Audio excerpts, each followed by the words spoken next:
Hi, beautiful people. Welcome to another wonderful episode of Excel in the World. And this happens to be the grand finale of our series on the legend of Samson. Stay tuned as we today wrap it up by discussing your sight and mending your net.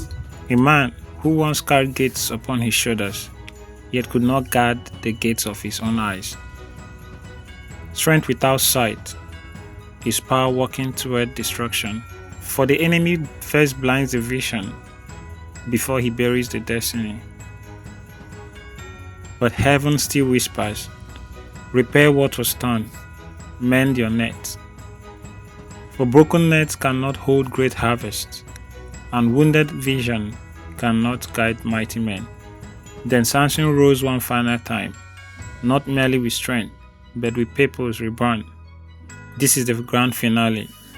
Guard your sight, mend your net, and finish strong. The Legend of Samson, Part 5. Excel in the Word, Episode 26. I'm your host, NC Emmanuel. So welcome back, beautiful people. Today we're going to be looking at, like I said earlier, your sight and mending your net. Your sight and mend your net. So today, conclusively, we are going to be admonishing ourselves and also encouraging ourselves to look at some other part of this lesson that has to do with amending a previous wrong, getting back to your feet. Probably you failed, there is still hope. You've made some mistakes, there's still hope.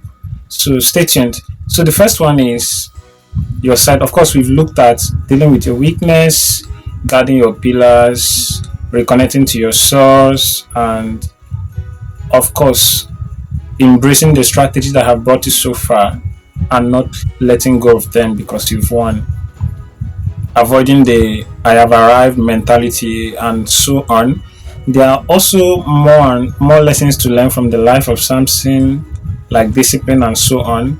But we are going to be wrapping it up today with the two lessons we have today, and we'll be moving on to the next person we're going to be looking at by next week, and we'll be looking at Deborah the warrior. So stay tuned. I know you will. So for the women, for the ladies, this one is for you. Stay tuned. Although everybody can learn from it. So why was Samson's sight the target? After his way was caught and his power was no longer effective, the next thing that was a target was his sight. Why? Why his sight? Let me tell you this: a man who is able to take away your sight or take away your vision has destroyed your life. He's able to destroy you. A man who is able to help you to redirect your step, to help you know where you're going to. Don't play with such a person. Just like the child that guided Samson to the pillar. And the life without vision and without sight will be inconsistent. We have no direction. We have no meaning. There'll be lots of discouragement. So it takes motivation and inspiration from others to start. But if you lack vision, there is only, you can't go far. So those who press on and stay disciplined are those who have a definition of what they want to achieve, those who have a definition of where they are going to. So the sight we're talking about today is not just your physical sight, but your mind, your imagination, the creativity of your imagination. How far can your mind? God told Abraham, as far as your eyes can see, what seest thou? What seest thou? What do you see? Like Jesus asked the blind man, what seest thou? He said, I see men as trees. What seest thou? What do you see? The Bible also said, if you can single your eyes. So the first one is looking at ourselves from the dominion standpoint that God has blessed us. And according to John chapter 12 verse 40, he said the enemy has blindfolded their eyes So that's why sometimes some people stay in ignorance, some people stay in darkness or stumble in darkness because they lack, they have not seen who they are really in God. That's the first part, your dominion standpoint in God. When you don't know your victory, when you don't know your status, when you don't see yourself from the perspective God sees you, when you are blind to who God really see you as, there are some certain things you will suffer, there are some defeat, you will suffer a defeated life without knowing that you do not actually deserve it. And sometimes we may relax and think we deserve it. You can blame life all you want and say it's unfair and all the rest. But if you don't see life from the dominion standpoint, from the standpoint of, from the perspective from which, or the lens from which God sees you, you will remain living in a defeated life, in as much as Christ has won the battle for us. Say it is finished. Yes, the finished work of Christ. Yes, there's a victory in Christ. But if we don't actually see ourselves there, we will not walk in there. So you see before you behold. Sorry, you see before you manifest. For example, the Bible said, "We behold until we are formed." So if you are and looking unto Jesus, the author and finisher of faith, so of our faith. So what are you beholding? What are you looking onto? If you are looking onto your pastor, for example, you will notice that a lot of things about you will now depend on how your pastor lives his life, and all his wins most times become yours, and his deficiencies or lapses sometimes, because in fact you want to even talk the way he speaks and everything, because of what? You are modeling your life after him. The same way it happens with our life. What you see, what you consume daily, what is in your eyes every single time, it's what you end up becoming, regardless of what you, if you think otherwise, regardless of what you want to do otherwise. Even if you want to become a serious believer, if every time you're listening, you're seeing, you're consuming things that will take you the other way around, you're always watching things that are not relevant to where you're going to, believe me, your mind will drag you to that point. So there is more like the law of attraction. What you think, your mindset, what you're always thinking about, what is in your thought is what drags you. So how you deal with this is by contending for greater light. Yes, we all men started from the point of ignorance, but you can't dwell there. It becomes a disease when you stay in your point of ignorance or point of half knowledge, and it's even more calamitous when you kind of get results and use your results around and build a wall around your ignorance or half knowledge. It becomes a bigger problem for you, because on one side you are ignorant or you have half knowledge, incomplete or unorganized, and on the other side you have results which you don't know how you got to, and it becomes a problem to you, it becomes a disaster for yourself. So contend for light, just like we usually use this 2 Corinthians chapter 10 verse 4 to 5 or to 6, cast down imagination, all those knowledge bases.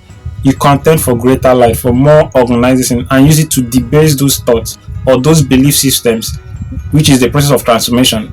The belief system, those things that are not in line with what you want to achieve. Now, the second standpoint is your definition of life. And I talked about the first standpoint, which is seeing yourself from the dominion or the perspective from which God sees you. Then the second standpoint is your definition and meaning of life, your expectation, what you want to achieve. So what you see about yourself, who you see yourself become. For example, if you see in the legal profession, if you see yourself as an SAN, if you see yourself as a surgeon, that's what you end up achieving. You may not be there right now, but your life, your body seems to be dragged towards the path you see yourself. Now you now understand why God was working on the mind of Abraham as regards to him being occupying the land, owning the land, and also being the father of all nations. And it took God how many visitations to talk to him about that same thing. Don't allow the enemy keep you in darkness, like John 12 verse 40. Don't allow the enemy to keep him. Like I said, the enemy have blinded their eyes. Don't stay in that blindness. What can you see? How far can you see yourself in the next 5 to 10 years? What are you seeing about yourself? In your academics, what are you seeing? What do you see? What do you see? Now let's look at what Samson did when he lost his sight. He asked for guidance. He asked a young lad for guidance. You are not too old to learn. Ah, Jesus. You are not too old to learn. It's sign of pride. It's sign of pride, and God resists the proud. You are not too old to learn. Seek guidance when you need. Look for people. If you know how the Bible says faith comes by hearing, and hearing through a preacher. Some of us don't go to church again. Some of us don't go to fellowships. We think that our faith is built by staying on our own. It's a lie. There are things you need to learn. You need to hear other people's perspective as to things that you want to achieve. You need to know what people are saying. You need to listen to others who have gone there, who can teach you based on experience and also their own encounter. And of course, grace is different. You need to seek guidance. I think it's Aristotle that said that man was not meant to stay in isolation. You can't do it alone, regardless of what it is. Even the Bible said man cannot. It's not good for a man to be alone. You cannot do it alone. You cannot get there alone. You need to look for like minds. You need to look for people that have gone there before you. Learn from them. Seek guidance. Seek counsel. In the multitude of counselors, a wise man is built. A king is built. Seek counsel. So, what your vision helps you to achieve is that it keeps you strengthened. It helps you stay disciplined, because motivation can only help you start. But if you don't have a clear definition, a clear goal, a clear definition of what success means to you, a clear definition of what life means to you, a clear definition of meaning and fulfillment for yourself, you will not go that far, because when the tides will be rough. So what do you do then? It's your vision that keeps you grounded. It's the vision, the conviction you have that keeps you disciplined. What you are actually seeing at that time, yes, I know I'm suffering now, but ahead I see victory. I see light at the end of the tunnel, though it's dark here. So what you see is what keeps you focused. It what keeps you advancement. And you know that in the destiny journey, or in the journey for progress, there is need for accuracy and precision. So your vision helps you to be precise. It helps you select the battles you engage in. It helps you now define distraction from good opportunities. You know that not every opportunity are meant for you. You now understand that it's not everything that is good or determines success to me. So not every open door is a door for me to enter, because even the prison has doors. So your vision helps you define and classify what to do, what not to do, your routines. You select your battles. It helps you advance with accuracy and precision and in speed, because you do not want to clutter or gather everything at once. You now choose what to do and what not to do, what is wise and right, and what is unwise and wrong for you, even though it might be good. So it's no longer a question of good or bad, but it's a question of whether it is right and good and wise for where you're going to, or whether it's unwise for where you are stepping into. So that is why vision is important. Very, very important. Your sight, what you're seeing, who you want to become, you have to mirror it. Second part is mend your net. Mend your net. Of course, some of us are like Samson. We are wounded soldiers. We've messed up. We know we've Grande, we've deviated, we've transgressed, we've done things we're not supposed to do. We've even lost touch of our ambitions, what we wanted to achieve in life, our target, our set principles, standards, and everything. However, just like Mark 1:19, it's not too late. Mark 1:19, Zebedee was old enough, his sons were young, but all of them were mending their nets. All were mending their nets. So it's not even about the level of results you've achieved or your age. You can still mend your net. regardless of the level you've attained. Now, secondly, you know, just like the nets,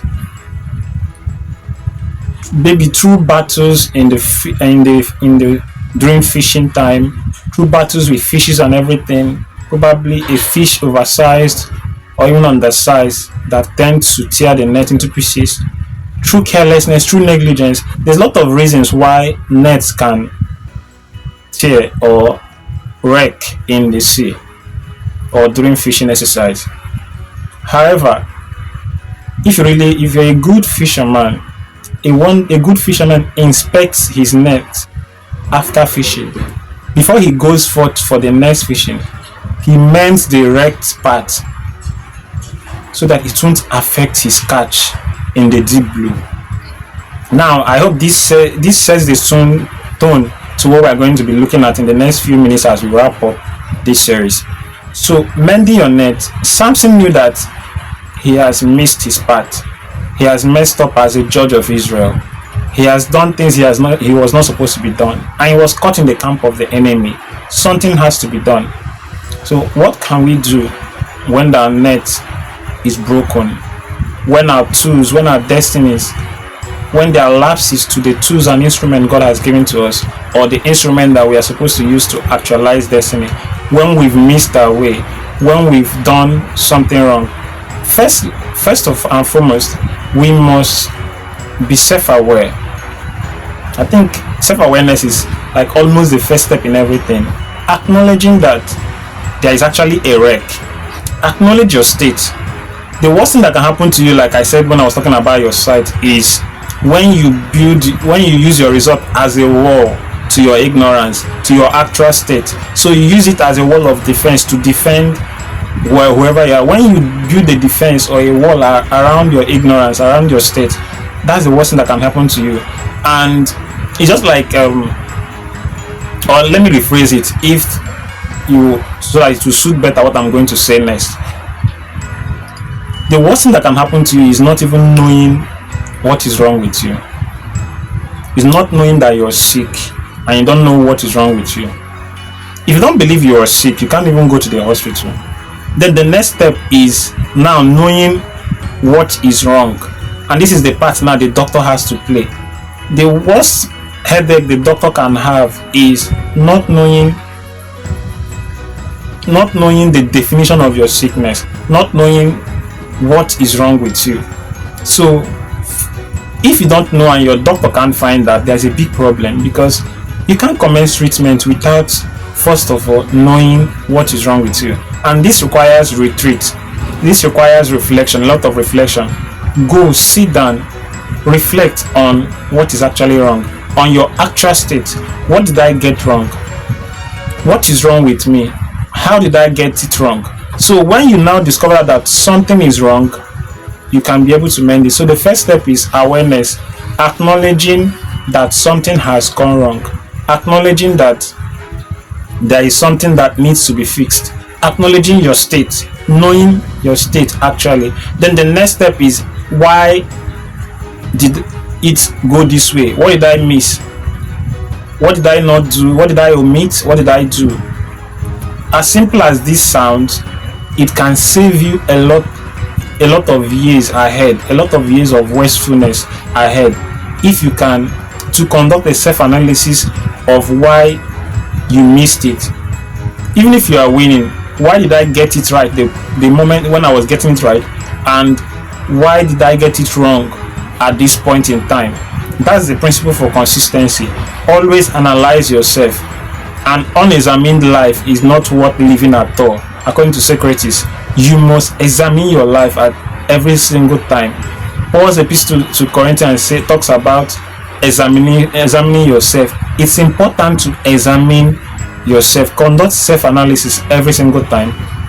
Why did I get the poor grades I got last semester? Why it was in my assessment? Why did I not do my assessment very well? Why did I not perform well in my exam? What went wrong? Always conduct analysis. Then the next step is mercy and redress. I use mercy if it has to do with your connection to God or disobedience.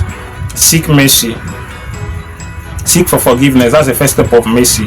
Then after you've sought for pardon like Samson did, the next thing that mercy does is help over your limitations and your weaknesses. So mercy is not just for pardon. Mercy is also an instrument through which we seek for intervention from God to help our weaknesses and our limitations. Just like the Bible said, in, trying to remember the scripture now, it said the Spirit helpeth our infirmities. That is our weaknesses, our limitations, because as human beings there are things we are limited to. At that point in time, Samson's strength was limited. At that point in time, his hair was not grown enough, but he was able to to do more than he did when his hair was fully grown, because he sought for God's help. He relied on the one who can help him. So it's like looking beyond, knowing that God's love is unconditional. Just like Romans 5:8 says that even when we are yet sinners, he died. So his love for us, when we're talking about mercy, we must understand that from God's standpoint, his love is unconditional. His love is not selective. As long as we are willing to reason together with him and come back, his love is willing to welcome us. He's always willing, just like the prodigal son story or parable. His love is always willing. Our God is always willing to receive us back if we are willing to turn back to him. So mercy is an instrument of advantage for us as Christians, as believers. Whenever we turn back to our Father, he's willing to accept us. So we must understand this aspect of God, that he's willing to change any situation. He's willing to help us. He's willing to help us even overcome our weaknesses or the consequences of our actions, if only we could turn back to him. He doesn't despise the brokenhearted. Then the second part, redress. Now, for your ambition, your academics and everything, look at the parts, the loopholes you've created, and find a way to address it. Even if it means creating a timetable or whatever, try to redress the issue so that you overturn the outcome of your results. And it applies to every other life endeavor. Now, furthermore, we have to look at the fact that we must take resolutions. It doesn't just stop at mercy and redress. We must take resolutions, take decisions on what to do. You may have heard me say before that your destiny is a compendium of, or the outcome of, your decision over time. So you must make resolutions on what to do, calculated decisions on your step going forward. What do I do better? Do I attend more tutorials, study more with my study group, spend more time in the library, spend more time in prayer, spend more time in the word, listen to speakers that are speaking on the areas where I'm ignorant or where I still stumble in darkness? These are basic resolutions you should take. Maybe I should be going for retreats monthly, conferences. I should have a community where I can grow better, that will encourage me. I should look for a job. I should start a business. These are major resolutions you must take if you want to advance. There must be a time for resolution, and back it up with discipline. So this is a message of hope. And that's, finally, we're going to be talking about restoration. Just know that God is able to restore and grant us speed. He can put together 10 years worth destiny in 1 month if we come back to him, if we strategize with him, and if we work with him. Always have this belief that I can fail alone, but with God we can't fail together. Just as a way of encouragement, Job, in the book of Job, he mentioned something. He said that there is a hope for a tree, even if it's being cut. He said, at the scent of water.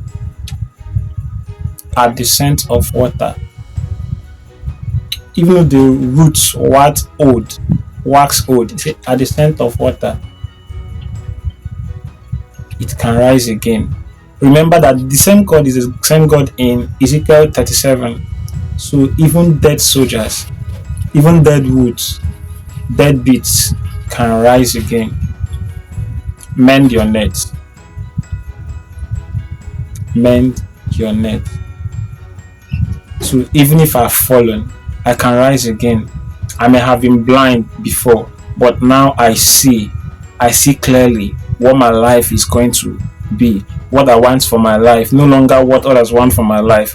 I now know clearly what I want for myself. So I go forward towards, just like Paul said, I press on towards the finish line. So why am I pressing on? Is he said, though the athletes contend for corruptible prizes, but why they continue in discipline and temperance or being temperate in all season is because they have an expectation, they have a finish line, and that is what makes you know when you have succeeded and when you've not. So you only succeed based on the goals and the expectation you set for yourself. So if you don't define an expectation for yourself, how do you know you've succeeded? So that is why you see some students celebrating a C, while some students are crying when they get a B. The difference is a definition, the sight, the vision they have for themselves, what they have defined as basic success and failure for their lives. So you do not blame them, it's their expectations of what they can do. So your vision directs your life, it guides you, and it keeps you grounded and disciplined. It aids your conviction. All right, and also, so today we are done for this episode of the series on the legend of Samson. Where is your sight? What seest thou, son of man? And secondly, mend your nets, repair, rebuild, and go forward. Advance. See you next week Friday. God bless you.